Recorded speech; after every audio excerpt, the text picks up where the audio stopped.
All right, last topic of the day is SOPs. So a couple great books on the topic: Systemology, Clockwork, and this new book I'm reading right now, which I highly recommend you guys, is The System is the Secret. This book is ridiculously dense, but you can break it off into pieces, and it's literally every section of a business, the type of systems you should have along the way. Highly recommend this as like a field guide, and then Clockwork and Systemology as kind of top level with implementation stuff in them. That's been our biggest thing over the last 2 years, is implementing systems in the business. So what I want to do now is go around the horn and talk about your favorite 3 SOPs, standing operating procedures, checklists, things that you've implemented in your business to make life easier, to help you grow and take work off your plate, and you operate in the manage the business as opposed to operate in the business. So who wants to go first? I'm going to let you guys pick who wants to. All right, so Dustin, what do you got? What are your top? Yeah, so as far as checklists, SOPs, there's the client onboarding SOPs, making sure we have all of our logins, making sure we have access with the right permissions level, which Leazy's really helped with that, actually. So that's been a huge blessing. We were able to put that in part of our onboarding intake form. So now that gets mostly handled on the way in. Yep. But clients don't always have that right. So we have that. The launch checklist for new accounts. When new accounts go live, a launch checklist that goes through all the key things: the billing, the settings, the geos, like all the crap that could happen. There's always something. There's always something that gets missed. And it's nothing major. It's just a little thing. Oh, we didn't connect Google Analytics to Google Ads, or oh, we didn't add this call extension to Google My Business, or whatever, like minor stuff usually. And then the other one is like the setup process. It's either between the setup process checklist or the actual optimizations for each type of optimization, depending on the week that we're on.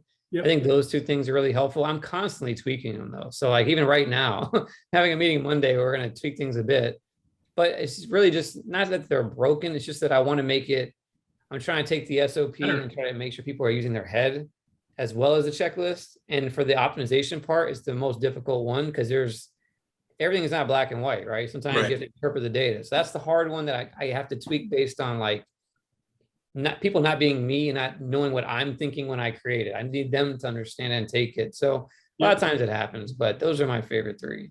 Yeah. Well, one thing I learned is you have your processes and your checklists, but then you coach for strategy, like weekly, biweekly, monthly, whatever it is. And that helps kind of, you're basically, I don't know who said it, but it was basically, what if I put all this effort and time into training this person up to be an A player and they leave, and someone turns around and is like, what if you did it and they stayed? And like how much more impactful that would be in a negative way, which kind of hit me like a ton of bricks. It's like, wow, you really do need to pour into these people and teach them to be better operators at every level of the business, or it's just going to hurt. So yeah. So, okay. So Dustin, yours was a client onboarding checklist, the launch checklist, and then was it the optimization checklist? Yeah, I'd say so. That's probably the main one. Okay. Mark, what do you got? I think for us, it's probably pretty similar to what Dustin just talked about. I think a couple of the 2 most important ones are when we intake a new client. Yep. Is the account manager goes through and checks everything. First of all, they check the content of the intake form, because we ask some questions about expectations and things and budget. So you kind of get a feeling right there if the sale was, if their expectations are in line with reality, and it gives us a chance to realign those or not move forward. Real estate investing leads, I have $500 a month budget. What's your thoughts on that? Yeah, that's what I'm thinking. Minimum 3,000 a month, minimum. Yeah, that's what 35 is what we. So we do 3,150 a day, Monday through Friday. At that 3,000, they only can run 5 days a week. Pick the 5, but only 5 days a week. That's interesting. We need 150 because click costs are going to be $40, $50, $60, $70 a click. As if you're doing manual, it may be cheaper with some TCVA, but the reality is it's expensive, and lead costs are going to be 150 depending on your strategy, 150 to 250 a lead. Yeah, you just stepped all over my time there, Ed. Just, Shit. Sorry, dude. Man, it's okay. It's all your time. your time. So- So you got. My bad. So the launches, I think the two things that are super critical are the intake when we're first working with the client to make sure that we're going through, do we have their Google Ads account? Is it suspended? You know, are we working with an MCC? Yeah, that's a big one right now. I'm writing that one down. We're talking about that next. And did we get their domain? Do we, you know, does everything look copacetic on there? So we can start correctly and we can eliminate any of the things that will cost us down the line. I like to envision us pulling a client through the process as opposed to trying to push it through. Because when you push, everything gets, you know, but if you're pulling it through, then it works much better in the end. So that is number one, is that intake form and getting everything started. The other most important thing, I think Dustin also talked about this, is before we launch, we do a pre-launch checklist. And we do add to that and modify it from time to time. But that's crucial because that's where you go through, you know, are we pausing the existing campaigns in the account? Are we, did we add all the extensions? Is our swapping number working correctly on the landing page?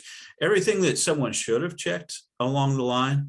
But at the end, you just want to make sure. And there's a lot of things that can go wrong. We don't even, you know, sometimes you find something that some little detail that didn't get done, and you have to decide, does that rise to the level of something I want to put on my checklist, or is this just such an anomaly that you know, that it's not worth adding it every time? But those are crucial to me because otherwise you just hit launch and then things go crazy. You know, do we set the budget correctly? All those things. The other thing, I don't know if it's an SOP exactly. We do a weekly stats overview where we look at all the clients. We looked at their performance for the last week, not inside of Google Ads, but just at a high level, meaning, yeah, did they spend their budget? How many leads did they get? What was the cost per lead?